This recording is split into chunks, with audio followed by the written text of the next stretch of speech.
Hello, good evening, नमस्कार। कैसे आप सभी? उम्मीद करते हैं हम मस्त होंगे, स्वस्थ होंगे। तो एक बार फिर से स्वागत है आपका अपने इस परिवार में जिसका नाम है GK GS by Amit Pandey. खासा आज के विषय की जब बात की जाए तो आज की विषय संकल्पना में जिस एक पद्धति को हम यहाँ पे धारित करने वाले हैं आपके लिए काफी महत्वपूर्ण है और खास जीके जीएस के कुछ एक महत्वपूर्ण प्रश्नों का दोहराव करते हुए कुछ एक महत्वपूर्ण प्रश्नों का अभ्यास करते हुए हम अपने उस विषय को क्या करेंगे और मजबूत करने की कोशिश करेंगे जिसका क्रम हमारे परीक्षा के लिए काफी महत्वपूर्ण है। तो आज की संकल्पना की शुरुआत हो चुकी है, आप लोग भी जुड़ चुके हैं विषय साक्षी के रूप में। एक एक बिंदुओं के बारे में हम यहाँ पे चर्चा करेंगे और कहीं न कहीं देखने की बात करेंगे उन सारे संदर्भों को जो हमारे परीक्षा के लिए क्या होते हैं, काफी महत्वपूर्ण होते हैं। तो आज के संदर्भ में, आज की संकल्पना में खास करके एक एक बिंदुओं के बारे में चर्चा करेंगे। आप लोग अगर इस सेशन में जुड़ चुके हैं तो एक काम जरूर करिएगा कि इस सेशन को लाइक करते हुए अपने दोस्तों मित्रों के पास साझा कर दीजिएगा। बाकी संकल्पनाओं में आप भी जानते हैं कि हम यहाँ पर जीके जीएस के कुछ एक महत्वपूर्ण प्रश्नों के बारे में क्या करेंगे, चर्चा करेंगे और समझेंगे उन प्रश्नों की प्रवृत्ति को जो हमारे लिए काफी महत्वपूर्ण होते हैं और एक प्रैक्टिस का क्या करते हैं, आधार देते हैं। तो इसी बिंदु के साथ अपने इस क्लास की शुरुआत करते हैं कि वाग्देवी की कृपा सदैव आपके ऊपर बरकरार रहे। सरस्वती महाभागे विद्या कमल लोचने विद्या रूपी विशालाक्षी विद्या देही नमोस्तुते। माँ वाग्देवी का सानिध्य इस तरीके से प्राप्त हो ताकि नित नई ऊंचाइयों को आप लोग अचीव करें। यही संकल्पना सदैव हमारी आपके प्रति होती है। और इसी बिंदु के साथ आज के अपने इस क्लास की शुरुआत भी करते हैं। चलिएगा, सबसे महत्वपूर्ण पहले प्रश्न के साथ विजिट करते हैं। पहला प्रश्न है कि संविधान के अंतर्गत ये जो कैबिनेट शब्द है इसका प्रयोग एक ही बार हुआ है और वह हमें देखने को मिलता है। शायद ये अगर हम देख पा रहे हैं, अगर इसकी बात की जाए तो इसका संदर्भ तो हमने शायद कर लिया है। बेसिक फिर से एक बार देखते हैं क्या एक क्रम हमें देखने को मिलता है। क्या कहा जा रहा है हमारे यहाँ पर? अगर देखा जाए तो एक बिंदु आता है किसको लेकर के, खास करके संविधान में। तो संविधान की जब बात की जाए तो संविधान में मंत्रिमंडल नाम का एक शब्द जो है उसका प्रयोग बेसिक आपको देखने को मिलता है। तो मंत्रिमंडल शब्द के प्रयोग की जब बात की जाए तो ये एक बार हुआ है, यह प्रमुख रूप से हमें देखने को मिलता है। आज बिंदु की जब बात की जाए तो बिंदु को लेकर के इसका नाम प्रमुख रूप से देखने को मिलता है।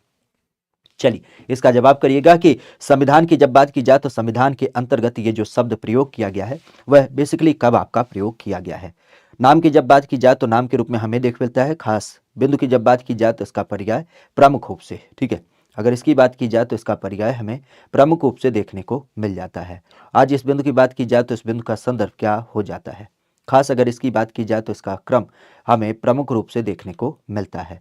तो बिंदु की जब बात की जाए तो बिंदु को आधारित करते हुए खासा ध्यान रखिएगा किसके बारे में चर्चा की जा रही है, हमारे उत्तर प्रदेश को आधारित करते हुए।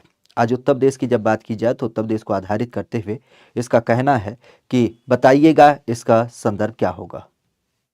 ठीक है, बताइएगा इसका संदर्भ क्या होगा। बेसिक अगर देखा जाए तो इसका क्रम हमें देखने को मिलता है। हमारे उत्तर प्रदेश की जब बात की जाए तो हमारे उत्तर प्रदेश को पर्याय के रूप में निर्धारित करते हुए खास करके जब हम संविधान की बात करें और संविधान के परिप्रेक्ष्य में एक बिंदु की बात करें तो उस बिंदु का नाम हमें बेसिक देख मिलता है। खास किस परिप्रेक्ष्य में, तो इस परिप्रेक्ष्य की जब बात की जाए तो इस परिप्रेक्ष्य को हम नाम देते हैं किसका नाम, खासा अपने बिंदुओं को आधारित करते हुए। ठीक है, अपने बिंदुओं की जब बात की जाए तो अपने बिंदुओं को आधारित करते हुए हम यहाँ पर एक एक नाम की बात करते हैं। तो कल शायद हमने इसके बारे में चर्चा भी किया था। मुख्य रूप से अगर देखा जाए तो संविधान की जब बात की जाए तो संविधान की जो आपके मंत्रिमंडल की चर्चा हुई है वो कहाँ पे आपको मिलती है, तो मंत्रिमंडल की चर्चा आपके अनुच्छेद 74 के अंतर्गत आपका किया गया है। क्या है, अनुच्छेद 74 की जब बात की जाए तो उसमें इसकी चर्चा प्रमुख रूप से आपको देखने को मिल जाती है। ठीक है, चलिए आज के प्रश्नों के साथ शुरुआत करते हैं। वो कल की गड़बड़ फाइल आ गई थी, कल ही की फाइल लग गई थी। ठीक है, चलिए आज के फाइल के साथ यहाँ पे चर्चा करते हैं। पहला प्रश्न हमारे साथ है, कहा जा रहा है कि ये जो गल्फ स्ट्रीम है, आज अगर गल्फ स्ट्रीम की बात करें तो यह हमें देखने को मिलती है। क्या एक नाम होता है, अगर इसकी बात की जाए तो इसका नाम प्रमुख रूप से देख मिलता है। एक नाम होता है खाड़ी, खाड़ी के परिप्रेक्ष्य में खाड़ी में एक नदी है, एक महासागरीय धारा होती है, एक जेट स्ट्रीम है और इसका दूसरा नाम होता है एक धरातलीय हवा के रूप में जाना जाता है। तो आज हमारे यहाँ पर अगर हम गल्फ स्ट्रीम की बात करें तो गल्फ स्ट्रीम को हम लोग किस एक नाम से देख पाते हैं।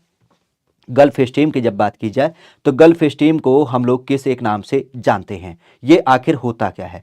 आज गल्फ स्ट्रीम की जब बात की जाए तो ये आखिर क्या होता है, किस एक संदर्भ में इसको माना जाता है। तो सदैव आपने सुना होगा हमारे यहाँ पर कुछ विभिन्न प्रकार की, चूंकि जो ग्लोब होता है ना, इस ग्लोब की अवस्थिति की जब बात की जाए तो इस ग्लोब की अवस्थिति पे खासा ध्यान रखिएगा, कुछ विशेष नाम आपको दिख मिलते हैं। और विशेष नामों की जब बात की जाए तो उस विशेष नामों में जैसे आपने विभिन्न प्रकार की क्या सुनी है, हवाओं के बारे में सुना है, तो हवाओं का संदर्भ अलग होता है। अगर हम अपने यहाँ पे जेट स्ट्रीम की बात करें तो उसका नाम अलग होता है। लेकिन जब हम गल्फ स्ट्रीम की बात करते हैं तो ये क्या मानी जाती है, ये समुद्र की अलग अलग धाराओं के रूप में इसे नाम दिया जाता है। तो गल्फ स्ट्रीम के बारे में खासा ध्यान रखिएगा। गल्फ स्ट्रीम क्या होती है, ये खास एक समुद्री धारा के रूप में जानी जाती है। समुद्री धारा की जब बात की जाए तो उसके रूप में जानी जाती है। एक्चुअली पूरे ग्लोब के परिप्रेक्ष्य में अगर हम बात करें तो जितने भी हमारे महासागर हैं उनमें विभिन्न प्रकार की क्या होती हैं, धाराएं होती हैं। कुछ धाराएं ऐसी होती हैं जिनको हम ठंडी धाराओं के रूप में जानते हैं और कुछ ऐसी होती हैं जिनको हम गर्म धाराओं के रूप में जानते हैं। जैसे एक नाम और आपने सुना होगा बेंगलु हास के रूप में, ठीक है। तो बेंगलु हास की जब बात की जाए तो बेंगलु हास की धारा प्रमुख रूप से आपको देखने को मिल जाती है। तो अलग अलग धाराओं के नामों की जब बात की जाए तो उसमें एक नाम ध्यान रखिएगा, गल्फ स्ट्रीम। गल्फ स्ट्रीम की जब बात की जाए तो ये गल्फ के जो देश हैं वहां के संदर्भ में इसका नाम देख मिलता है और महासागरीय धारा के रूप में क्या होता है, इसको हम प्रमुख रूप से देख पाते हैं। कहा जा रहा है, नेक्स्ट क्वेश्चन बताइएगा कि जोहान्स वर्ग की जब बात की जाए तो ये आज काफी जाना जाता है। जोहान्स वर्ग की जब बात की जाए तो ये प्रमुख रूप से आज हम लोग जानते हैं, इसको पहचानते हैं। इसका कारण क्या है, नाम के रूप में अगर देखा जाए तो लौह अयस्क खनन के रूप में जाना जाता है, अभ्रक के खनन के लिए इसका नाम जाना जाता है, टिन के खनन के लिए जाना जाता है, या फिर स्वर्ण के सोने के खनन के लिए जाना जाता है। आखिर किस कारण से ये जोहान्स वर्ग जो है वो आपका जाना पहचाना जाता है।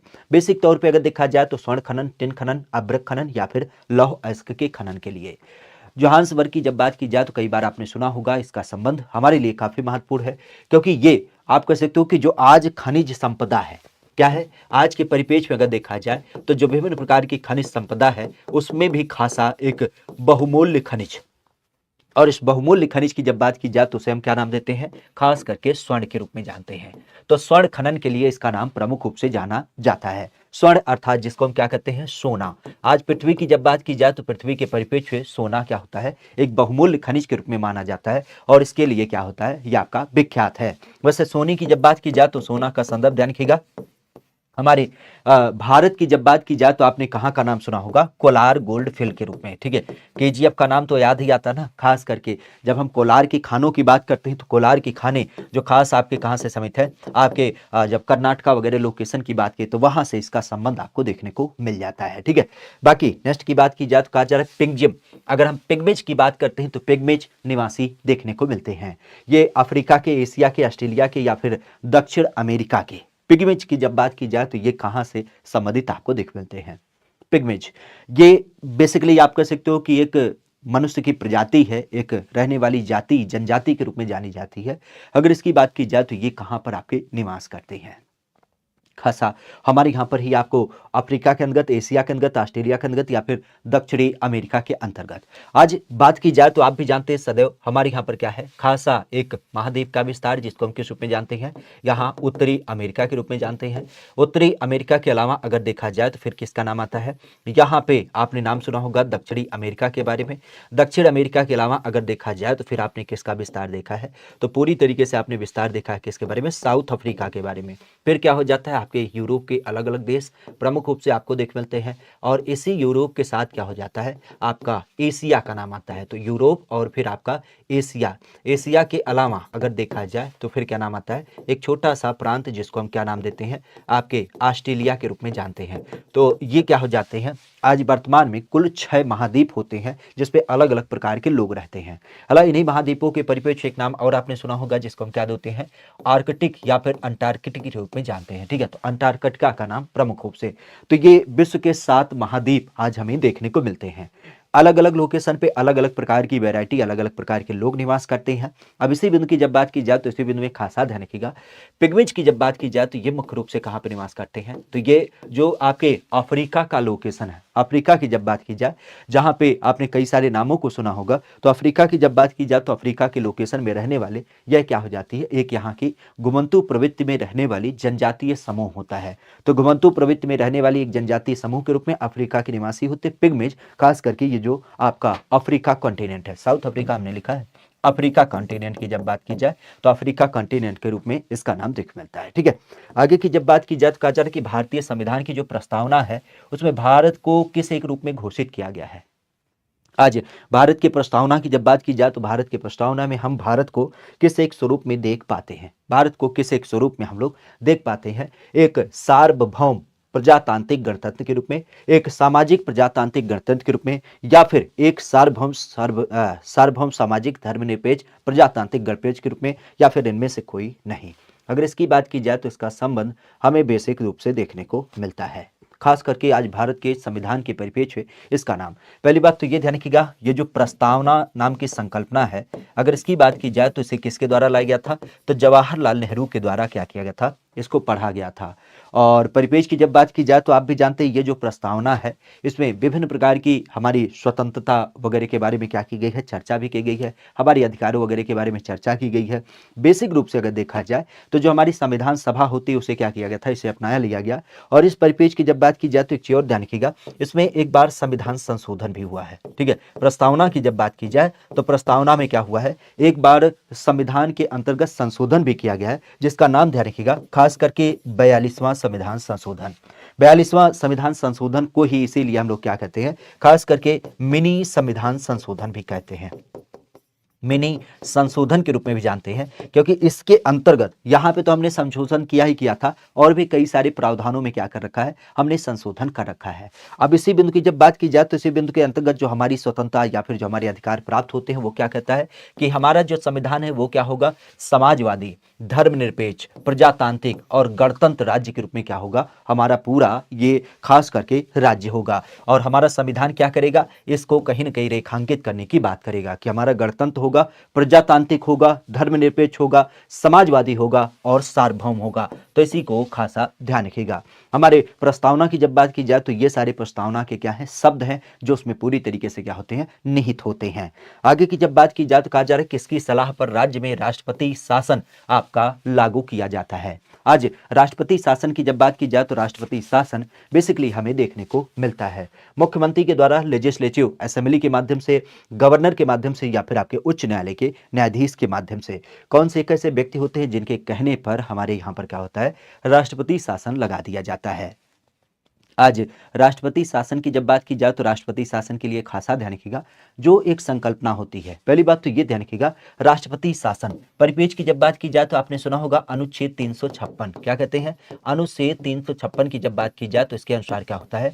किसी भी राज्यों में राष्ट्रपति शासन लगता है। एक्चुअली अगर हम बात करें तो राष्ट्रपति के पास खासा ये 3 अनुच्छेद काफी महत्वपूर्ण होते हैं। अनुच्छेद 352, अनुच्छेद 356 और अनुच्छेद 360, ये 3 अनुच्छेदों की जब बात की जाए तो इसके अनुसार राष्ट्रपति क्या करता है? किसी भी राज्य की या पूरे देश की शासन परंपरा में अपना कुछ क्या कर सकता है? अधिकार स्थापित कर सकता है, जिसको सामान्य शब्दों में हम लोग क्या कहते हैं? राष्ट्रपति के परिप्रेक्ष्य में यहाँ पर विभिन्न प्रकार के आपातकाल की घोषणा, जिसमें कहीं राज्यों के परिप्रेक्ष्य में आप कह सकते हो किसी विशेष क्षेत्र में अपने अधिकार को धोपित करना, या कहीं पर कह सकते हो सशस्त्र विद्रोह होने की दशा में पूरे राज्य को क्या करना? आपातकाल के रूप में घोषित करना। और कहीं पर अगर बात की जाए तो फिर क्या हो जाती है कि पूरे राष्ट्र में क्या हो गया है? वित्तीय आपात जैसी संकल्पना आ गई है, तो उसको क्या करना? यहाँ पे रखना। तो बिंदु की जब बात की जाए तो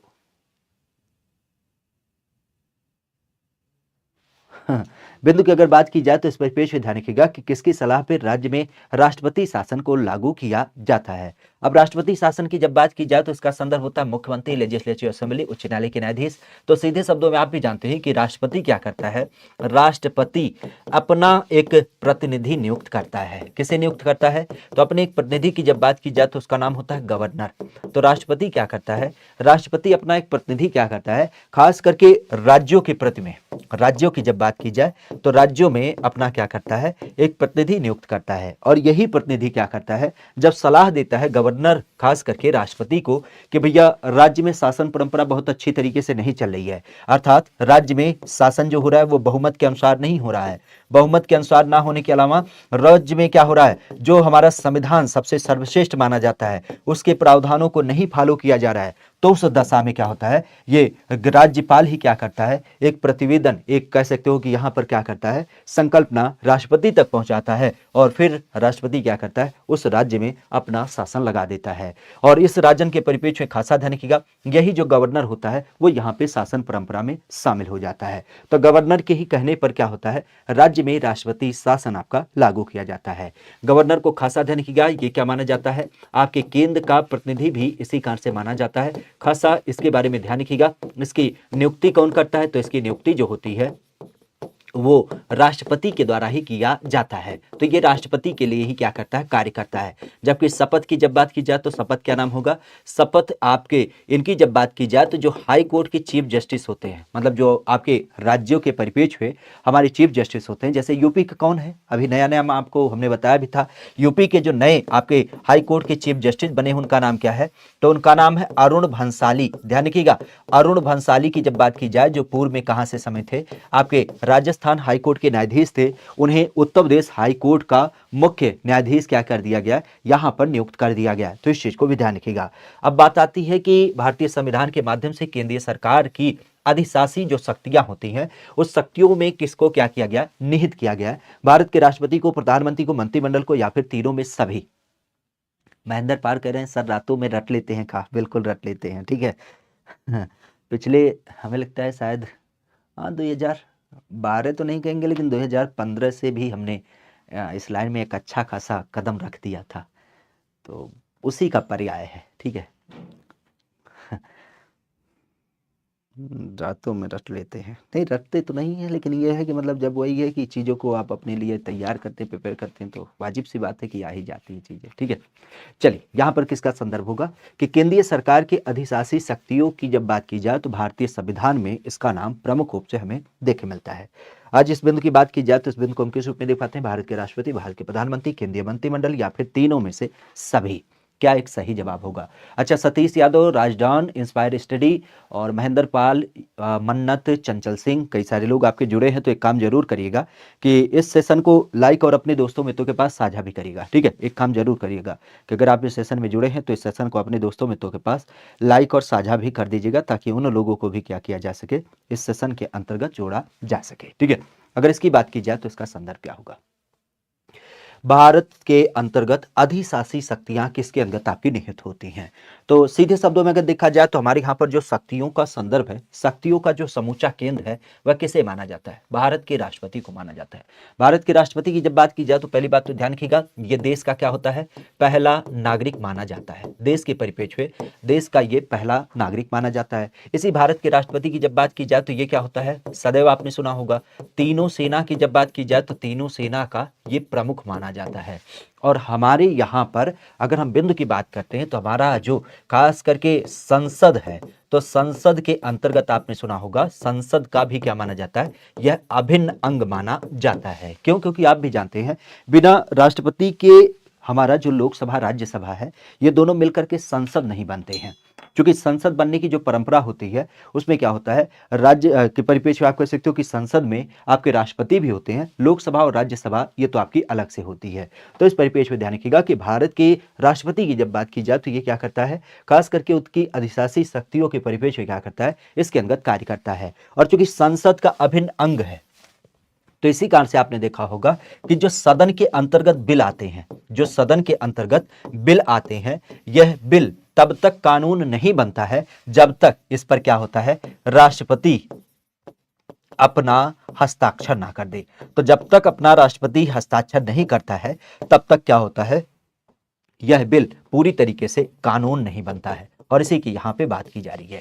खास करके राष्ट्रपति इतना इंपॉर्टेंट है कि मतलब आप कह सकते हो कि क्या होता है, संसद के अंतर्गत कोई भी बिल लाया जा रहा है, चाहे वो राज्यसभा चाहे लोकसभा कहीं से भी पारित हो जाए, जब तक राष्ट्रपति जी उस पर सिग्नेचर नहीं करेंगे वो पूरी तरीके से क्या होगा, कानून नहीं बनेगा, कितनी भी सदन आपकी कोशिश कर ले। तो इसी कारण से अधिशासी शक्तियों की जब बात की जाए तो ये पूरी तरीके से क्या होता है, इसी के अंतर्गत आपका निहित होता है। आगे की जब बात की जाए तो एक नाम ध्यान रखिएगा, कहा जा रहा है कि लोकसभा की जब बात की जाए तो लोकसभा के परिप्रेक्ष्य जो आपके आम चुनाव हुआ था, वह आम चुनाव कब हुआ था। लोकसभा का पहला आम चुनाव की जब बात की जाए तो इसका नाम प्रमुख रूप से देख मिलता है।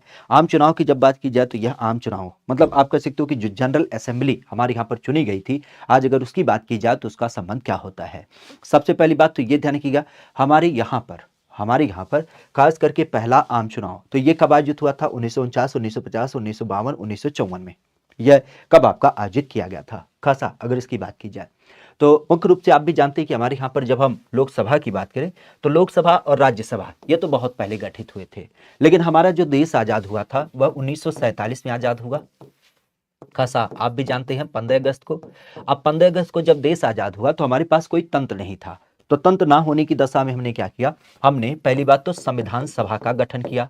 संविधान सभा की जब बात की जाए तो संविधान सभा ने एक बड़ा मेहनत का कार्य किया। आप कह सकते हो कि आपके 2 वर्ष 11 महीने और 18 दिन लगा करके क्या किया, एक हमारे लिए खास करके संविधान तैयार किया। अब इसी संविधान को हमने क्या किया, खास करके लागू किया। कब लागू किया? तो ये 26 जनवरी 1950 को लागू हुआ। 26 जनवरी 1950 को जब ये व्यवस्था लागू होती है उसके बाद हमारा देश क्या हो जाता है, गणतंत्र घोषित हो जाता है। अब जब गणतंत्र हो जाता है तो उसके बाद ही गणतंत्र मतलब एक तरीके से कह सकते हो कि लोगों का तंत्र यहाँ पे चलेगा, लोगों की शासन व्यवस्था आपकी चलेगी। अब उस परिपेक्ष की जब बात की जाए तो इस परिपेक्ष में क्या होता है, हमारे यहाँ पे बात आती है अब लोगों का चुनाव कैसे हो, तो उसके लिए आपने सुना भी होगा खासा हमारे यहाँ पर क्या होता है 25 जनवरी सन 1950 को क्या किया जाता है, खास करके आपके चुनाव आयोग की स्थापना की जाती है।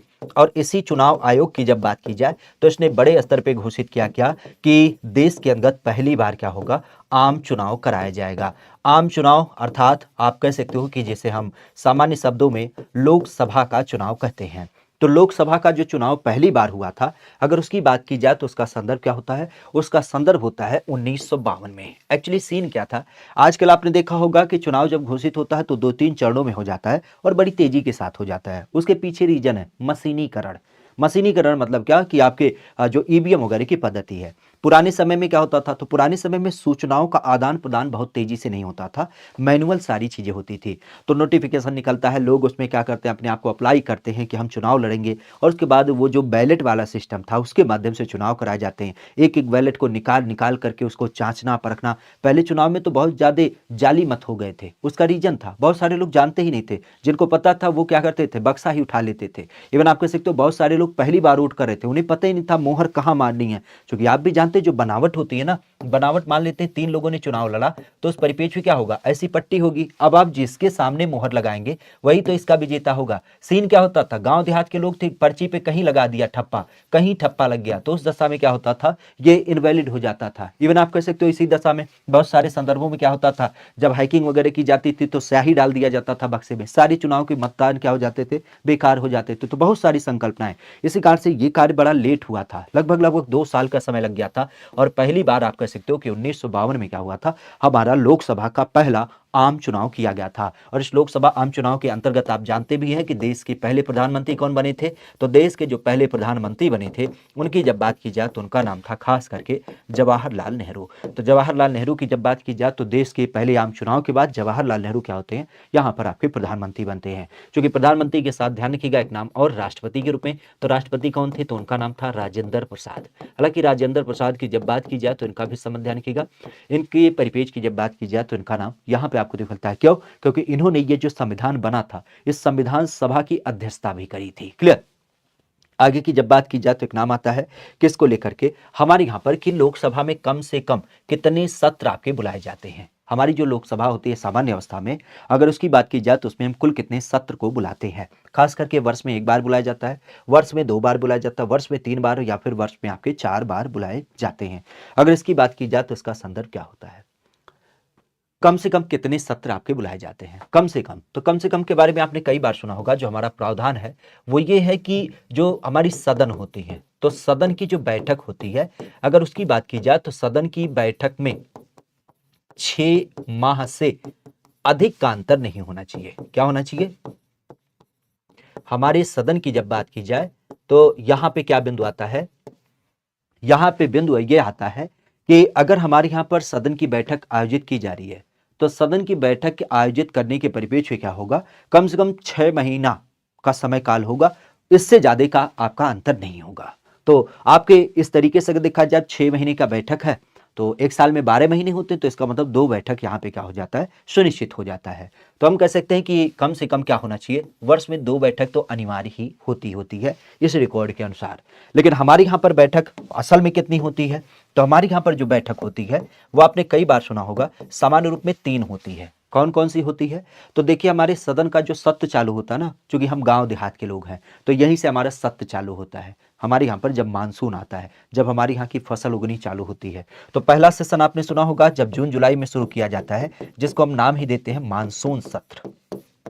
पहला सत्र मानसून सत्र के रूप में, मानसून सत्र खास करके खरीफ सीजन के परिप्रेक्ष्य में। इसके बाद दूसरा जो सत्र आता है उसको हम क्या कहते हैं, खास करके शीत सत्र के रूप में जानते हैं, शीत सत्र, या जिसको हम विंटर सेशन के रूप में जानते हैं। ठीक है, तो शीत सत्र जो आपके ठंडियों में आयोजित किया जाता है। और इसके बाद कौन आता है, तो इसके बाद आप भी जानते हैं हमारे यहाँ पर बजट सत्र। ठीक है, तो बजट की जब बात की जाए, जब आपका बजट प्रस्तुत किया जाता है तो उस टाइम पे संसद एक बार क्या की जाती है, और बुलाई जाती है। तो इस दशा में हमारे यहाँ पर जो वर्तमान बैठक होती है वह कितने प्रकार की होती है, तो 3 प्रकार की बैठक होती है, मानसून सत्र, शीत सत्र और आपके बजट सत्र। 3 आपके क्या होते हैं, सत्र आयोजित होते हैं। जबकि हमारा जो प्रावधान है वो ये है कि भैया 6 महीने से ज्यादा का अंतर नहीं होना चाहिए किसी भी हाल में।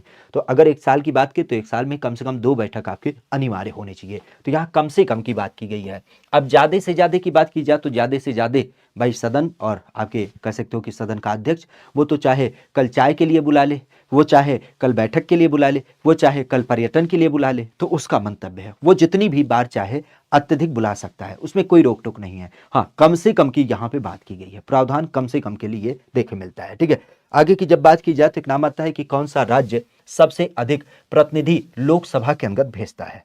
अब हमें नहीं लगता कि इससे भी ज्यादा कोई कठिन क्वेश्चन होना चाहिए, खास करके जब हम अपने राज्यों की बात करते हैं तो कौन सा राज्य ऐसा है जो सबसे ज्यादा क्या करता है, प्रतिनिधि लोकसभा में भेजता है।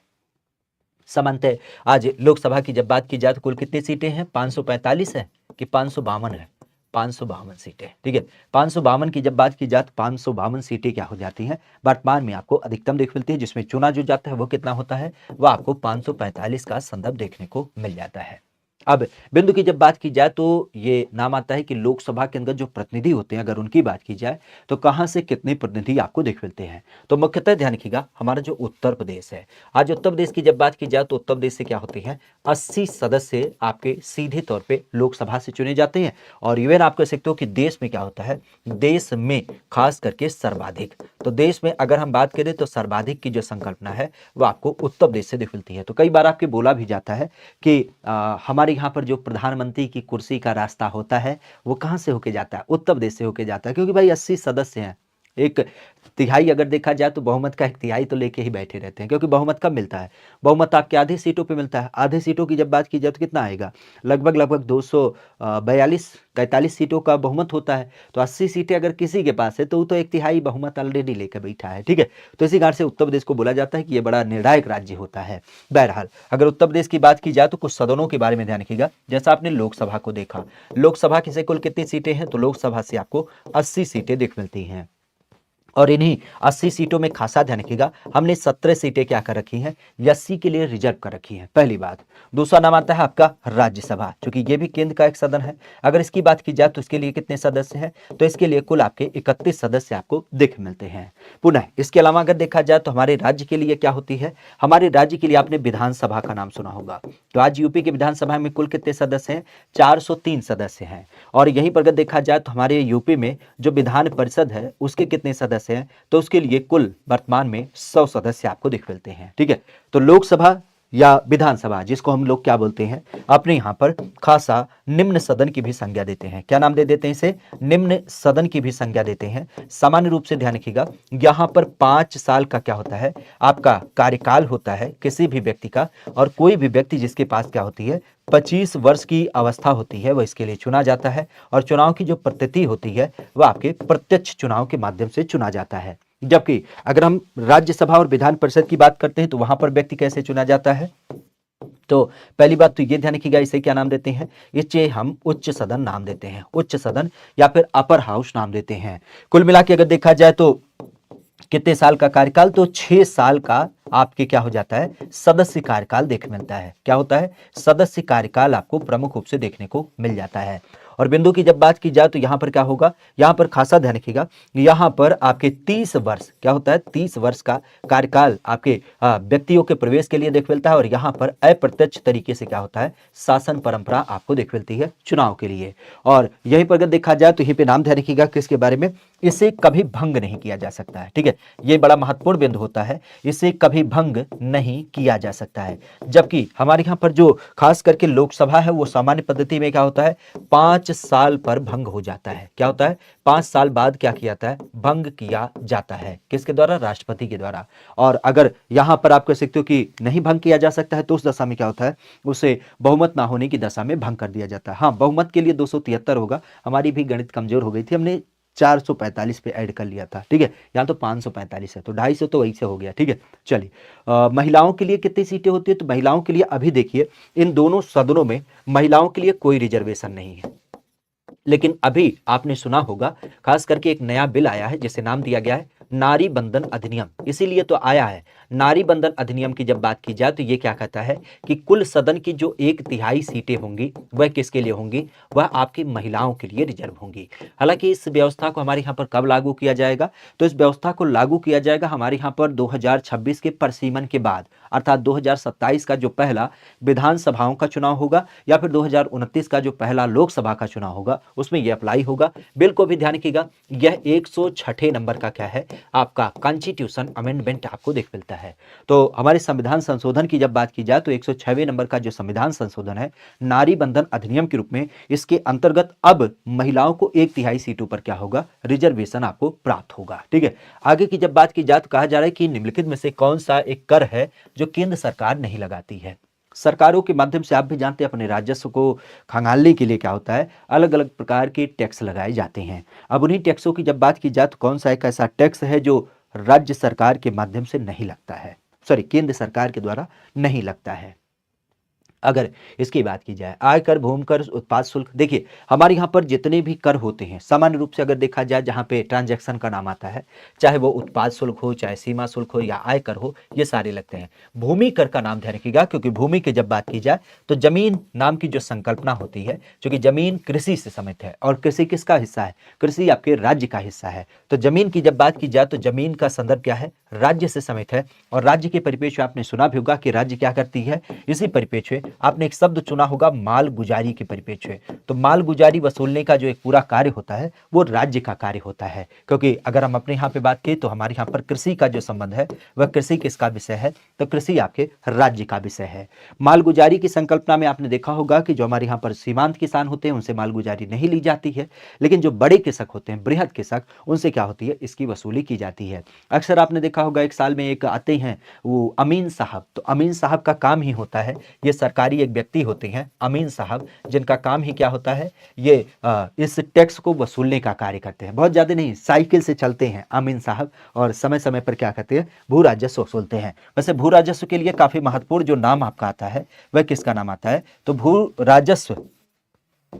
राजस्व प्रणाली की जब बात की जाए तो इतिहास में एक नाम आपने सुना होगा टोडरमल के रूप में। तो टोडरमल की जब बात की जाए तो इनका नाम ध्यान रखिएगा, क्योंकि टोडरमल की जब बात की जाए तो इनका नाम क्या समझ था, इन्होंने दहसाला पद्धति को लागू किया था। क्या किया था, दहसाला पद्धति की जब बात की जाए तो इसको लागू किया था। ठीक है, तो इस चीज को ध्यान रखिएगा।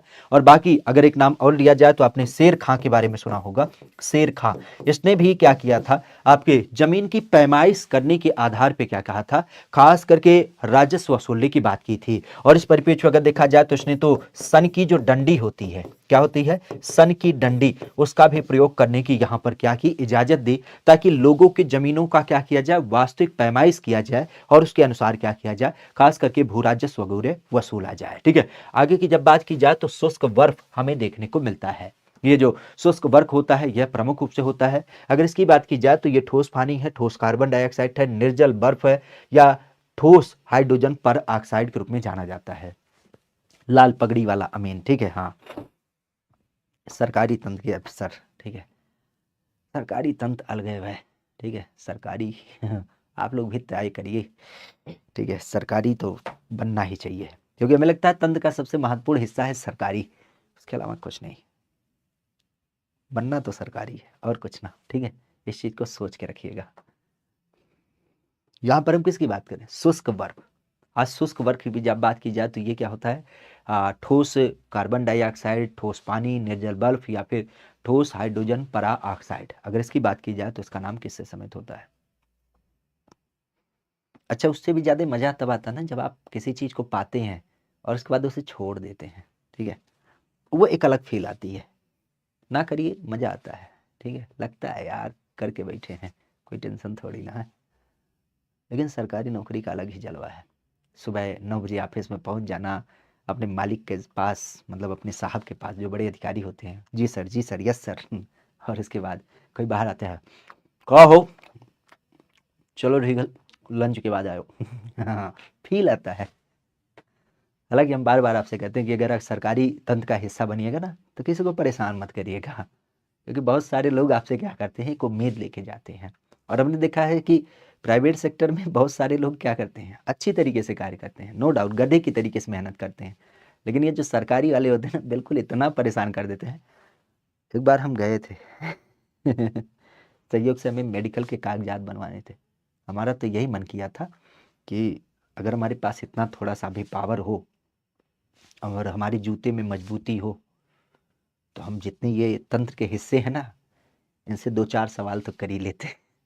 सच्ची बता दें, दुखी कर देते हैं। मतलब एक तो होता है कि मतलब खून चूसना, वो तो अलग मसला है। इतना परेशान कर देते हैं भाई साहब, इतना परेशान कर देते हैं ना कि आपका बस, केवल बस नहीं चलता है। क्यों? क्योंकि आपको कागजात बनवाना है। अगर उस कागजात को आप बनवा लिए ना तब तो कोई दिक्कत नहीं है, और जब तक नहीं बनता है तब तक डर थोड़ा सा लगा रहता है। नहीं तो मन यही करता है कि अगर ये हमें बाहर कहीं मिल जाते, रसगुल्ला खिला खिला के इनको बढ़िया से क्या करते, इनकी हजामत बना देते। बहरहाल, शुष्क बर्फ की जब बात की जाए तो उसका नाम किससे होता है, तो ये नाम ठोस पानी से देख मिलता है, ठोस कार्बन डाइऑक्साइड से देख मिलता है, या फिर निर्जल बर्फ से, या फिर ठोस हाइड्रोजन पर ऑक्साइड से देखने को मिलता है। आज नाम की जब बात की जाए तो आपने कई बार सुना होगा, ये जो शुष्क बर्फ होता है, अगर इसकी बात की जाए तो ये शुद्ध तौर पे क्या होता है, ठोस कार्बन डाइऑक्साइड के रूप में जाना जाता है। क्या नाम देते हैं? ठोस कार्बन डाइऑक्साइड के रूप में इसका नाम प्रमुख रूप से दिया जाता है। आज बिंदु की जब बात की जाए तो कहा जा रहा है कि निम्नलिखित में से कौन सा एक कलम है जिसका हम प्रयोग क्या करते हैं, सिरके में देख पाते हैं। हमारे यहाँ पर खास करके एक ऐसा अम्ल जो सिरके में विशेषतः उपस्थित होता है, नाम है हाइड्रोक्लोरिक अम्ल, साइट्रिक अम्ल, ऑक्जेलिक अम्ल, या फिर आपके एसीटिक अम्ल। आज इस अम्ल की जब बात की जाए तो इस अम्ल को हम किस परिप्रेक्ष्य में देख पाते हैं? सामान्यतः सिरका, सिरके के बारे में आपने देखा होगा, सदैव ये क्या होता है, खट्टा देख मिलता है। अब खट्टे के होने के परिप्रेक्ष्य को देखा जाए तो खट्टे के परिप्रेक्ष्य में कई सारे अम्ल होते हैं, लेकिन मुख्य रूप से खास करके जो सिरके में उपलब्ध होता है, अगर उसकी बात की जाए तो उसका संबंध क्या होता है? तो इसकी जब बात की जाए तो इसका नाम आपने कई बार सुना होगा, एसीटिक अम्ल। क्या बोलते हैं? एसीटिक अम्ल। इसी कारण से आपने कई बार सुना होगा कि जो हमारे खट्टे फल होते हैं, खट्टे फल को क्या नाम दिया जाता है? खट्टे फल सामान्यतः बोले भी जाते हैं कि इनमें क्या है, सिट्रस फल बोले जाते हैं। सिट्रस फल इसी कारण से नाम दिए जाते हैं क्योंकि उसमें भी क्या होता है, एक अम्ल पाया जाता है जो उसके खट्टे होने का कारण प्रमुख रूप से दिख मिलता है। ठीक है, बाकी अगर देखा जाए तो एक क्वेश्चन आपकी परीक्षा में कई बार पूछा गया है, चूंटी, आपने देखा भी होगा ना, चींटी काटती है, तो चींटी काटती है तो उस दशा में उससे क्या एक अम्ल निकलता है, क्योंकि उससे आपने देखा होगा कि आपके शरीर में क्या होता है, सूजन आ जाता है थोड़ी समय के लिए। हमें एग्जैक्ट याद नहीं आ पा रहा है, एक बार कोई रिकॉल करा दे कि चींटी काटती है तो उस दशा में कौन सा एक अम्ल वो निकालती है, क्योंकि वो भी एक अम्ल निकालती है। ठीक है, बहरहाल अगर देखा जाए तो विक्रमशिला जो केंद्र है उसके संस्थापक के रूप में जाने जाते हैं, विक्रमशिला शिक्षा केंद्र। अगर इसकी बात की जाए तो इसका नाम प्रमुख रूप से हाइड्रोक्लोरिक अम्ल, आपने देखा होगा HCl की जब बात की जाए तो ये तो बैटरी वगैरह में डाला जाता है। ठीक है, बेसिक अगर देखा जाए तो विक्रमशिला विद्यालय के संस्थापक के रूप में किसका नाम आपको देख मिलता है? शायद फार्मिक एसिड होता है का, अगर हम कंफर्म है, फार्मिक एसिड होता है शायद, एग्जैक्ट नहीं कंफर्म हो पा रहा है। चींटी काटती है तो उससे भी एक आपका अम्ल निकलता है और उसे कई बार परीक्षा में पूछा गया, हमें रिकॉल नहीं हो पा रहा, फार्मिक है तो शायद होता है, शायद फार्मिक ही होता है, ऐसे ही कुछ नाम है। बहरहाल विक्रमशिला विद्यालय फार्मिक ही है, अच्छा ठीक है, चलो अच्छी बात है, मतलब हमारी याददाश्त ठीक है, लेकिन मतलब कंफर्मेशन नहीं था। यही होता है एक विशेष तथ्य। देखिए हम यहाँ पे इस चीज को बनावटी बनाना कहेंगे, बिल्कुल सत्य, ये कह सकते हो कि सत्य घटना पे आधारित कथा है। ठीक है, अब जैसे हमने कभी पढ़ा था, हमें एग्जैक्ट तो नहीं पता था, लेकिन हमारे दिमाग में आइडिया आया, और दिमाग में आइडिया आया एक बार रिकॉल भी हुआ, अब वो है कि कंफर्मेशन नहीं था। तो कई बार क्या होता है कि जब हम एग्जाम में जाते हैं, कोई चीज़ पढ़ी होती है ना, तो उस दशा में क्या होता है, एग्जाम के सामने जब उस क्वेश्चन को पढ़ते हैं तो हमें ऑप्शन दिखता है, और ऑप्शन दिखता है तो लगता है यार ये चीज़ तो हमने पढ़ी है, तो वहाँ से कंफर्म हो जाता है क्योंकि वो ऑप्शन में दिख जाता है। ये जो आप कह सकते हो कॉन्शियस और इनकॉन्शियस माइंड का सेटअप होता है ना, वो यही होता है कि कभी आपने उसे किया था, ऐसा नहीं है कि वो हमने किया था। हमने बताया ना कि हमने चींटी के बारे में पढ़ा था, उससे भी हम लोग परीक्षा में पूछा गया है, लेकिन उसका नाम हमें रिकॉल नहीं हो पा रहा है, और रिकॉल भी हुआ तो वो कंफर्म नहीं हुआ। लेकिन कंफर्म कैसे होता है, जब आपके 4 ऑप्शन में एक ऑप्शन दिख जाता है। तो कहते हैं बिल्कुल यही सत्य है। इसी कारण से कहा जाता है कि बार बार आप चीज़ों को क्या करिए, दोहराव करिए, रिवीजन करिए, क्योंकि उससे क्या होता है, चीज़ें आपको रिकॉल होती रहती हैं। ठीक है, चलिए बहरहाल विक्रमशिला केंद्र की जब बात की जाए तो उसके संस्थापक के रूप में किसका नाम आता है, देवपाल, धर्मपाल, नयनपाल, या फिर आपके नरेंद्र पाल। तो विक्रमशिला की जब बात की जाए तो विक्रमशिला के रूप में किसका नाम देखने को मिल जाता है, तो कई बार आपने सुना होगा धर्मपाल के बारे में। क्या नाम आता है, धर्मपाल। आज विक्रमशिला की जब बात की जाए तो इसका नाम खास करके आपने कई बार सुना होगा, धर्मपाल के रूप में। और बेसिक अगर देखा जाए तो एक नाम और आपने सुना होगा किसके बारे में, तक्षशिला। आज तक्षशिला की जब बात की जाए तो तक्षशिला भी आपको दिख मिलता है। तक्षशिला का संबंध कहां से था, तो तक्षशिला की जब बात की जाए तो ये आज आपको पाकिस्तान जो अफगानिस्तान का लोकेशन है खास करके, वहां से इसका संबंध आपको दिख मिलता है, जहां पे आपने चाणक्य के बारे में सुना होगा। चाणक्य नाम के राजा की चाणक्य नाम के जो हमारे मौर्य साम्राज्य के चंद्रगुप्त मौर्य के गुरु थे, अगर उनकी बात की जाए तो उनका नाम यहाँ पे प्रमुख रूप से देखने को मिल जाता है। ठीक है, और एक विद्यालय और ध्यान रखिएगा, कई बार चर्चा में रहता है, नालंदा। नालंदा की जब बात की जाए तो ये कहाँ से समित है, तो ये आपको बिहार में देखने को मिल जाता है। तो हमारे यहाँ पर जब हम बात करते हैं किसके बारे में, खास करके वैदिक काल परंपरा के अंतर्गत, खास उत्तर वैदिक काल में, तो उसमें ऐसे कई सारे विद्यालयों के नाम आते हैं जिसमें तक्षशिला है, नालंदा है, विक्रमशिला है, ऐसे कुछ नामों को खासा ध्यान रखिएगा। बाकी खजुराहो मंदिर की जब बात की जाए तो खजुराहो मंदिर स्थापत्य कला के परिपेक्ष में इसके निर्माण की जब बात की जाए तो इसका निर्माण किसके माध्यम से कराया गया था, चंदेलों के माध्यम से, गुर्जर पथियार के माध्यम से, चाहमाड़ के माध्यम से, या फिर आपके परमार के माध्यम से। कौन से एक ऐसे व्यक्ति का ग्रुप था जिन्होंने क्या किया था, खजुराहो मंदिर का निर्माण किया था। खजुराहो की जब बात की जाए तो स्थापत्य कला में सबसे विशेष नमूना जाना जाता है। खासा अगर देखा जाए तो इसे चंदेलों के द्वारा, गुर्जर पथियार के द्वारा, चहमान के द्वारा, या फिर आपके परमार के द्वारा, खासा अगर इसकी बात की जाए तो इसका नाम प्रमुख रूप से देखने को मिल जाता है। हमारे यहाँ पर खजुराहो की जब बात की जाए तो ये किसके द्वारा बनवाया गया है, तो खजुराहो बेसिक अगर देखा जाए तो ये चंदेल शासकों के द्वारा क्या किया गया, बनवाया गया एक विशेष मंदिर आपको देखने को मिल जाता है। ठीक है, बेसिक अगर देखा जाए तो एक नाम यहीं पर ध्यान रखिएगा, मध्य प्रदेश के अंतर्गत ही कई बार आपसे पूछा गया है, सांची का स्तूप। सांची के स्तूप की जब बात की जाए तो सांची का स्तूप किसे माना जाता है, तो सांची के स्तूप की जब बात की जाए तो ये ध्यान रखिएगा, ये भारत का सबसे बड़ा स्तूप है। क्या है, भारत का सबसे बड़ा स्तूप माना जाता है, और ये किसके परिप्रेक्ष्य में, राजा अशोक के द्वारा बनवाया गया है। खजुराहो के बारे में आपने सुना होगा, काम कला को प्रेषित करता हुआ ये मंदिर आपका देखने मिलता है। और इसी परिप्रेक्ष्य अगर देखा जाए तो हमारे यहाँ पर खास जब हम उत्तर प्रदेश के खजुराहो की बात करते हैं तो उत्तर प्रदेश का खजुराहो किसे बोला जाता है, तो आपने कई बार सुना होगा ललितपुर में जो खास देवगढ़ का मंदिर है, अगर उसकी बात की जाए तो उसका नाम ध्यान रखिएगा। ठीक है, बेसिक अगर देखा जाए तो कहा जा रहा है कि औरंगजेब के द्वारा चलाया गया जो जिहाद है, उस जिहाद का अर्थ हमें समझ में आता है। औरंगजेब की जब बात की जाए तो औरंगजेब के द्वारा जिहाद नाम की संकल्पना को शुरू किया गया, और इसकी जब बात की जाए तो इसका संदर्भ है दारुल हर्ब के रूप में, दारुल इस्माल के रूप में, होली वार के रूप में, या फिर आपके जरिया के रूप में।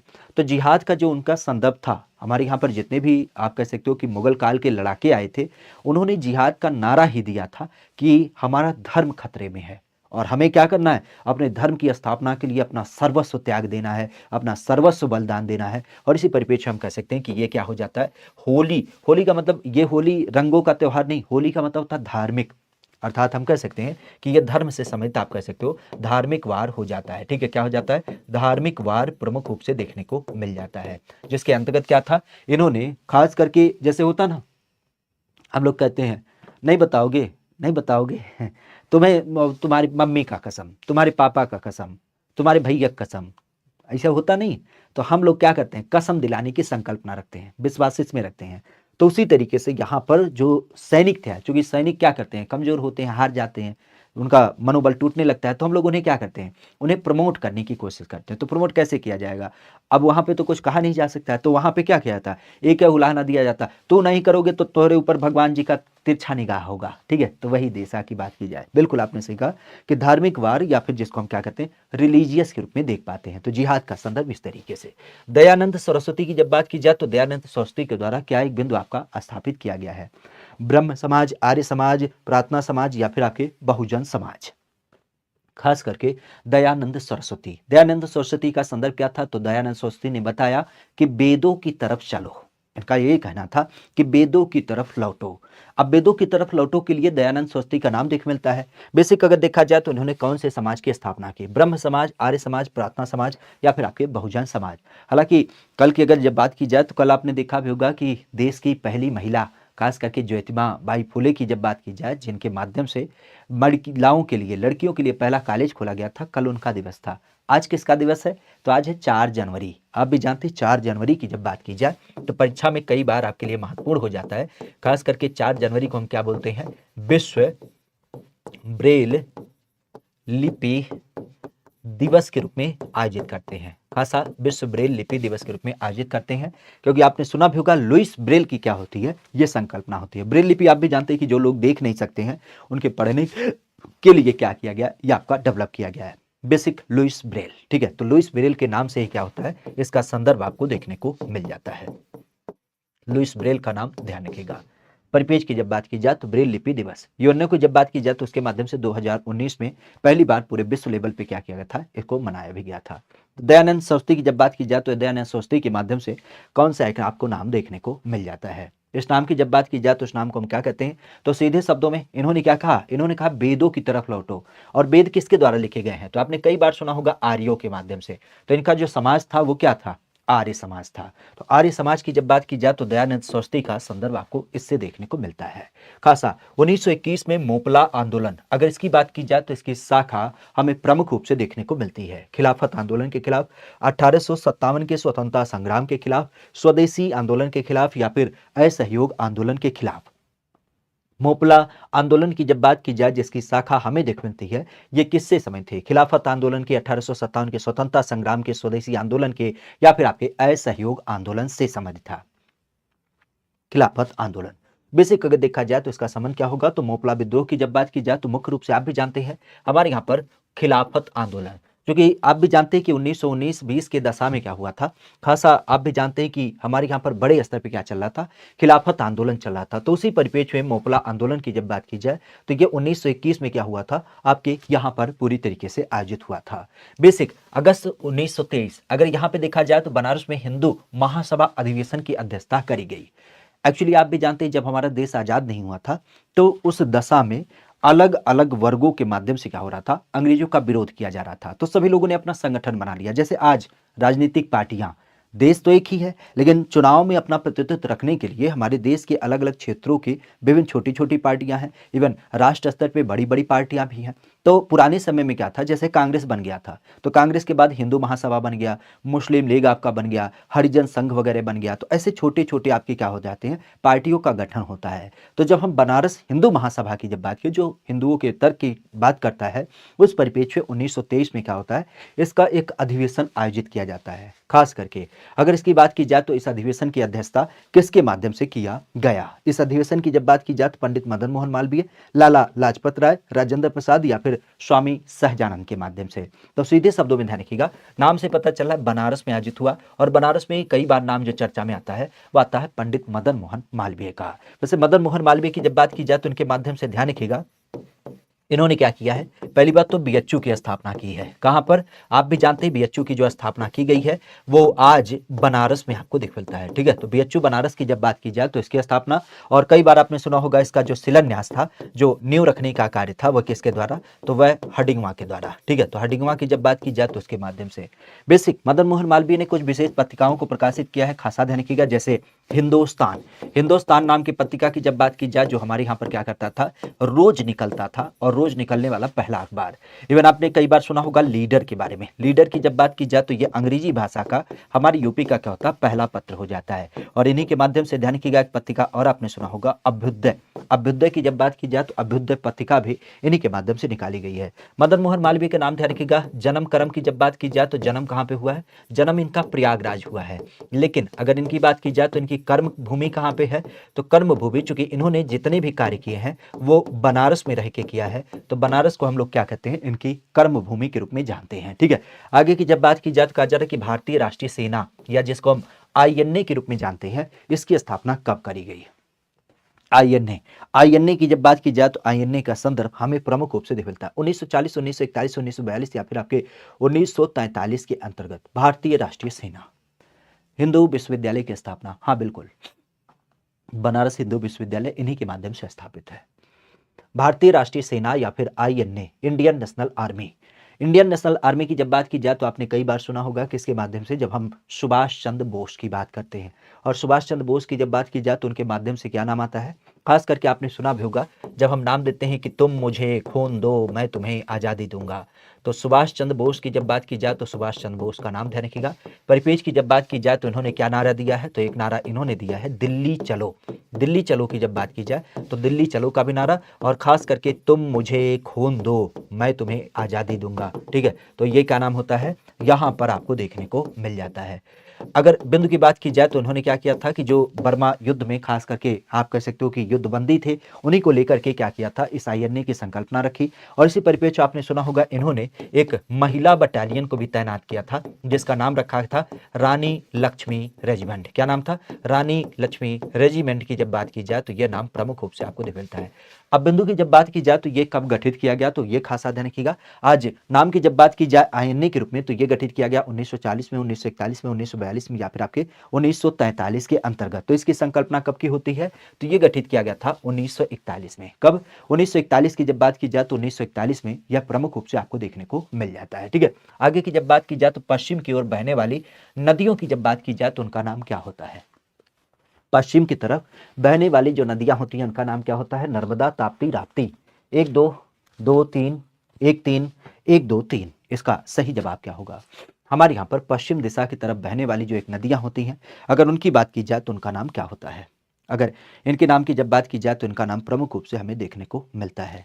खास करके अगर देखा जाए तो इसका संबंध क्या होता है, आज हमारे यहाँ पर पश्चिम की तरफ बहने वाली नदियों की जब बात की जाए तो उनका नाम प्रमुख रूप से, तो आप भी जानते हैं हमारे यहाँ पर पश्चिम और पूरब संदर्भ क्या है, तो आप भी जानते हैं ये भारत की अवस्थिति है। भारत, ये कुछ आपको देख मिलता है। इस भारत के परिप्रेक्ष्य में क्या होता है, बहुत सारी नदियां इधर की तरफ जाती हैं, जो क्या होता है आपके बंगाल की खाड़ी। तो बंगाल की खाड़ी में जाने वाली नदियों को हम क्या कहते हैं, पूरब की नदियां। जबकि हमारे यहाँ पर क्या होता है, ये जो लोकेशन है अरब के सागर की बात की जाए तो अरब सागर में जो नदियां गिरती हैं उन्हें हम क्या नाम देते हैं, उन्हें खास करके पूरब नहीं पश्चिम की तरफ जाने वाली नदियों के रूप में जानते हैं। अच्छा, मोदी जी कहाँ गए थे, कल यहाँ गए थे अंडमान निकोबार। हमें लगता है बहुत अच्छे व्यक्ति हैं, सही बता रहे हैं। प्रधानमंत्री तो है ही हैं, लेकिन अपना जो शौकवा है ना वो बिल्कुल पुरिया ले रहे हैं, कोई टेंशन नहीं है। अभी हमने कल ही देखा था, बताओ बुढ़ौती में इतना ठंडा पानी है, अब कहीं बर्फ वरफ लग जाए पैर में, लग जाएगा दुनिया भर का पैसा कौड़ी, चल जाएंगे विदेश दवाई कराने के लिए, लेकिन नुकसान तो हमारा होगा। इतना बढ़िया प्रधानमंत्री कहाँ से मिलेगा। मतलब कल ही हम देखे वो पाइप लगा करके पानी के अंदर घुसे पड़े हैं, मतलब बीच पे कुर्सी लगा के एकदम मौज ले रहे हैं। जीवन का तो असली आनंद यही ले रहे हैं। प्रधानमंत्री है ही हैं, देश की सुरक्षा व्यवस्था सारी चीज़ें देख रहे हैं, लेकिन अपने जीवन में भी कोई कसर ना छोड़ते। अभी कुछ दिन पहले आप देखे थे वो तेजस नाम का जो जहाज था उसमें बैठ गए थे, उके उड़ाने चले गए थे, अलगे शौक है। ठीक है, तो अंडमान निकोबार गए थे। बहरहाल, तो बंगाल की जब बात की जाए तो बंगाल का परिपेक्ष ध्यान रखिएगा, जहां पर पूरब की तरफ गिरने वाली नदियां होती हैं, और पश्चिम की जब बात की जाए तो अरब सागर की गिरने वाली नदियां। अब एक चीज ध्यान रखिएगा, जो पूरब की तरफ नदियां जाती हैं, चूंकि आप भी जानते हैं यहाँ पर कोई पठारी रीजन नहीं है, तो यहाँ ये नदियां क्या करती हैं, ये मुख्य रूप से डेल्टा बनाती हैं। एक बार ये क्वेश्चन पूछा गया। और जितनी भी हमारी पश्चिम की तरफ गिरने वाली नदियां होती हैं, क्योंकि यहाँ पे आप विस्तार रूप में जानते हैं पश्चिमी ढाल है, तो पश्चिमी ढाल मतलब है पठार, तो पठार की वजह से क्या होता है, यहाँ पर ये नदियां क्या करती हैं, डेल्टा नहीं बनाती हैं। ये बड़ा महत्वपूर्ण बिंदु होता है कि जितनी भी नदियां आपके पश्चिम की तरफ जाती हैं वो डेल्टा नहीं बनाती हैं। तो आगे की जब बात की जाए तो इसका नाम प्रमुख रूप से देख मिलता है किस परिपेक्ष में, ये नाम आपको जो मिलता है पश्चिम की तरफ। तो पश्चिम की तरफ कौन सा है? नर्मदा और ताप्ती। क्योंकि राप्ती के बारे में तो आप भी जानते हैं, राप्ती का संदर्भ इधर की तरफ हो जाता है। राप्ती गोरखपुर के परिप्रेक्ष्य और आगे चल के क्या करती है, गोरखपुर से ये आगे निकल जाती है। तो बना कौन? ये आपका 1 और 2। 1 और 2 की जब बात की जाए तो ये नाम प्रमुख रूप से। पूर्वी घाट और पश्चिमी घाट, अगर इनकी बात की जाए तो इनका जो मिलन स्थल है, खास करके आप कह सकते हो कि ये जो हमारा क्या है, पूरा भारत है, तो इसमें छोटी छोटी पहाड़ियों के संदर्भ की जब बात की जाए तो एक बड़ी पहाड़ी जिसको हम क्या नाम देते हैं, पश्चिमी घाट, और एक छोटा सा संदर्भ यहाँ पे आपको मिलता है जिसको हम किस रूप में जानते हैं, पूर्वी घाटी। तो यहाँ पर ये दोनों मिल जाती हैं और दोनों के मिलन बिंदु की जब बात की जाए तो उसे हम क्या नाम देते हैं, पूर्वी और पश्चिमी घाटी की जब बात की जाए तो ये दोनों आपके मिल जाती हैं। आज मिलने वाले बिंदु की जब बात की जाए तो उसे क्या नाम दिया जाता है, तो इसका नाम ध्यान रखिएगा। कई बार आपने सुना होगा नीलगिरी की पहाड़ी, क्या कहते हैं, नीलगिरी की पहाड़ी की जब बात की जाए तो इसका नाम ध्यान रखिएगा। नीलगिरी की पहाड़ी की जब बात की जाए तो इसका नाम प्रमुख रूप से मिलता है, खास करके किसके रूप में, जब हम बात करते हैं पश्चिमी और पूर्वी घाटी मिलन बिंदु को। ठीक है, खास करके नाम की जब बात की जाए तो कहा जा रहा है कि भारत का सबसे बड़ा रबड़ उत्पादक राज्य कौन सा है। आज भारत का सबसे बड़ा रबड़ उत्पादक राज्य कौन सा है? आंध्र प्रदेश, कर्नाटक, केरल या फिर आपके तमिलनाडु। इस नाम की जब बात की जाए तो इसे हम क्या नाम देते हैं? हमारे यहाँ पर खास करके भारत का सबसे बड़ा रबड़ उत्पादक राज्य, अगर इसको नाम दिया जाए तो इसे हम क्या नाम देते हैं? तो कई बार आपने सुना होगा हमारे यहाँ पर केरल राज्य। केरल की जब बात की जाए तो केरल राज्य क्या करता है, सबसे ज्यादा रबड़ का उत्पादन करता है। इवन केरल की जब बात की जाए तो केरल का तट खासा ध्यान रखिएगा, क्योंकि यहाँ पर एक नाम काफी चर्चा में था, थोरियम बालू। तो थोरियम की जब बात की जाए तो थोरियम तत्व की भी क्या हुई थी, यहाँ पर मात्रा प्राप्त हुई थी। अच्छा, केरल की जब बात की जाए तो आप भी जाने थे पिछले दिनों में जल मेट्रो शुरू करने वाला देश का पहला राज्य, और केरल की जब बात की जाए तो सबसे ज्यादा साक्षरता के मामले में भी इसका नाम प्रमुख रूप से देखने को मिल जाता है। ठीक है, तो इस चीज को ध्यान रखिएगा। बाकी नेक्स्ट की बात की जाए तो कृषि के परिप्रेक्ष्य में युग्म पैदावार का आशय हमें देखने को मिलता है। युग्म पैदावार, अगर हम अपने यहाँ पे बात करें तो युग्म पैदावार हम लोग किसको नाम देते हैं? युग्म पैदावार की जब बात की जाए तो ये नाम प्रमुख रूप से दिया जाता है हमारे यहाँ पर विभिन्न मौसम पर क्या करना, दो फसल को लगाना, एक समय पर दो फसलों को लगाना, अन्य फसल के साथ एक फसल लगाना, या फिर इनमें से कोई नहीं। युग मतलब क्या होता है? युग मतलब होता है जोड़ा। ठीक है, जब हम जोड़े की बात करते हैं, दो की बात करते हैं, तो का मतलब ये होगा कि एक हमारे यहाँ पर मुख्य फसल लगती है, लेकिन मुख्य फसल के साथ एक और फसल लगा देते हैं। जैसे आपने देखा होगा कि गांव में लोग गन्ना लगाते हैं, तो गन्ने के साथ क्या करते हैं, सरसों के दाने को लगा देते हैं। तो उससे क्या होता है, गन्ना धीरे धीरे जब तक जगना चालू करता है तब तक हमारा सरसों पक के तैयार हो जाता है। इवन आपने देखा होगा जैसे गांव देहात में ही क्या होता है, सरसों के साथ मटर लगा दिया जाता है, जिसका पर्याय क्या होता है, क्योंकि मटर एक लता वाली फसल कह सकते हो जो सरसों के दानों पर क्या करता है, पौधे पर चढ़ करके फरता है। तो इस दशा में दोनों फसल का उत्पादन होता है। ऐसे कई सारी फसलें हमें देख मिलती हैं जो एक के साथ दोनों लगाई जाती हैं। ठीक है, तो इस परिपेक्ष की जब बात की जाए तो यहाँ पर क्या होता है, एक अन्य फसल के साथ क्या करना, एक और फसल को लगा देना, यह आपके युग्म फसल के रूप में जानी जाती है। ठीक है, तो एक हमारी मुख्य फसल होती है, लेकिन उसके साथ क्या करता है, एक और फसल लगा दिया जाता है। बिल्कुल गेहूं के साथ सरसों का भी पर्याय हमें देखने को मिल जाता है। कहा जा रहा है कि भारत में पहली बार पन बिजली शक्ति की जब बात की जाए तो इसका केंद्र जो आरंभ किया गया वह कहां पे आपका आरंभ किया गया, पाइकारा में, कोयना में, सिंधपोगा में, या फिर आपके शिव समुद्रम में। ठीक है, पन बिजली, पन बिजली का मतलब आप ध्यान रखिएगा, इसका संदर्भ क्या होता है। अंजलि, सुबह 8 बजे वाली क्लास नहीं हुई? नहीं, ये नहीं हो सकता। 8 बजे वाली क्लास काहे नहीं होगी, मतलब हम ही डालने वाले व्यक्ति हैं। देखो अब तो आपके क्लास दिखता भी है। ठीक है, चलो, जैसे आप सब्सक्राइब करेंगे, करेंगे, सर्च करने के बाद क्या होगा, तुरंत दिख जाएगा लाइव क्लास चल रही है। लाइव क्लास के अलावा अब तो बड़ी मजेदार चीज आ गई है, देखो 8 बजे सुबह 10 घंटा पहले, यही तो है यूनेस्को साइट। आज हमने किया था, आज यूनेस्को साइट किया था, कल हमने पक्षी विहार, इसके अलावा प्रमुख मेले, फिर आपके प्रमुख महोत्सव, इसके अलावा प्रमुख नियुक्ति एक बीच में कर दिया था, हालांकि वो लाइव चला गया था। तो वो कौन सा था, वो पक्षी विहार था। कुछ बच्चे कह रहे थे पक्षी विहार नहीं हुआ है, तो उनकी जानकारी के लिए बता दें, पक्षी विहार हमने पहले कर दिया था, यही कहीं बीच में होगा। ठीक है, शायद हम देख पा रहे हैं, अगर जो कहाँ पे है, आजा भाई पक्षी विहार, ये रहा, ये पक्षी विहार, तो पक्षी विहार यहाँ बीच में है। ठीक है, तो ऐसा नहीं है, इसका तो हमने वो बना दिया प्लेलिस्ट, आप प्लेलिस्ट पे जाइए ना, कुछ नहीं करना है। यहाँ देखिए थ्योरी वाले जितने पार्ट हो रहे हैं ना, सबको यहाँ पे हम ऐड करते जा रहे हैं। ठीक है, आपके लिए तो आसान कर दिया, यूपी पुलिस का अलग, कांस्टेबल का अलग, आपके थ्योरी का, प्रीवियस ईयर का, सबको हमने अलग कर दिया है। और विशेषता आप ये जानते हैं सारी चीज़ें, अभी आपके दुर्गा प्रसाद जो हैं, दुर्गा सचिव, दुर्गा शंकर मिश्रा, इन्होंने भी सुबह बयान दिया था कि हमारा पेपर कैसे होगा, क्या होगा, तो उसके बारे में हमने चर्चा किया है। आपका जीके जीएस चल ही रहा है। आज से आपके आरओ को आधारित करते हुए 6 बजे से विशेष क्लास चलाई जाएगी, जिसमें पीसीएस और आरओ को टारगेट किया जाएगा। करंट अफेयर संडे को ही है, आपका यूपीजी के शनिवार को है, जो आपके थ्योरी का सेशन होगा। बाकी और आपकी क्लासेज चलती ही रहती हैं। यहाँ पे एक मज़ेदार चीज़ हमने आज के साथ चर्चा की है, इसे भी जरूर देखिएगा। अब हम चाह रहे हैं कि देखो, हमारा तो पर्याय है भाई, हमने तो सोच लिया है आपके हित के लिए कुछ भी करना है, कुछ कर गुजर जाना है। तो आज से हमने एक नई चीज़ चालू की है, देखते हैं क्या संदर्भ रहता है। तो जितनी भी चीज़ें हम आपको बताते रहते हैं ना, परीक्षा में जीके जीएस वगैरह याद करना, तो हमने कहा क्यों ना बच्चों को छोटे छोटे लहजे में बता दिया जाए। तो आज हमने एक डाला था कि उत्तर प्रदेश के पड़ोसी राज्य को अगर याद करना है तो उसका ट्रिक्स क्या होगा। वैसे तो आप भी जानते हो कि कई बार हमने बताया भी है, क्या हीरे का दिल है मुझ में, वो 36 बार धड़कता है। तो उसी को हमने यहाँ पर क्या किया है, बताया है। पहले बता दिए, गलत किए आप जाते कम से कम, ठीक है। बाकी कोई भी अपडेट होता है, जैसे हाई कोर्ट के मुख्य न्यायाधीश बने या और कुछ होता है, तो उसके बारे में भी हम क्या करते हैं, चर्चा करते रहते हैं। इसी कारण से बार बार कहते हैं कि इस चैनल को सब्सक्राइब कर लीजिए, क्योंकि चैनल को आप सब्सक्राइब कर लेंगे ना, तो उस दशा में क्या होगा, आपको जितनी भी क्लासेज होती हैं वो पूरी क्रम में क्या होती हैं, यहाँ पे आपको प्राप्त होती रहती है। तो इसका संदर्भ क्या होगा, तो इसका संदर्भ ध्यान रखिएगा, सिंद्रपोगा। ये क्या हो जाता है, ये जल विद्युत है, ये जरूर ध्यान रखिएगा। ये पानी से बनने वाली जो बिजली होती है, ठीक है। पन बिजली परियोजना की जब बात की जाए तो इसे हम क्या कहते हैं, पन बिजली परियोजना के रूप में देख पाते हैं। तो पन बिजली परियोजना के रूप में इसका नाम ध्यान रखिएगा। और हमें लगता है अब तो हमारा समय भी हो गया अगली क्लास के लिए, तो अब यहीं पे आपकी क्लास को हम विराम देते हैं। क्लास की पीडीएफ आपको टेलीग्राम पे मिल जाएगी, नहीं टेलीग्राम पे मिलती है तो हम बार बार कहते हैं कि डिस्क्रिप्शन बॉक्स खोल लीजिएगा, उसमें सारे लिंक आपको एक क्रम पे दिए हुए हैं, तो आप उससे जुड़ जाइएगा। बाकी कोई संदेह होता है, कोई विषय वस्तु होता है, तो उसे क्या करेगा, खास करके आप लोग क्या करेगा, उसे बताते रहेगा, ठीक है। अभी मिलते हैं पुनः आपकी अगली क्लास, जहां पे हम यूपी जीके के कुछ महत्वपूर्ण प्रश्न करेंगे, लेकिन उनका जो स्टैंडर्ड है वो थोड़ा सा ध्यान रखिएगा। वो आपका खास करके जो पीसीएस पेपर है या आरओ की परीक्षा है, उसको लेकर के है। यूपी पुलिस वगैरह के लिए जो आपका क्लास होता है वो तो आपके रात के 9 बजे वाला होता है, लेकिन यहाँ पे जो क्लास होती है ये आरओ और पीसीएस परीक्षा को थोड़ा सा टारगेट करते हुए देख मिलता है, ठीक है। चलिए तो फिर आज के विषय बिंदु को यहीं समाप्त करते हैं, मिलते हैं अपनी अगली क्लास में। Thank you, all the best, bye bye, take care.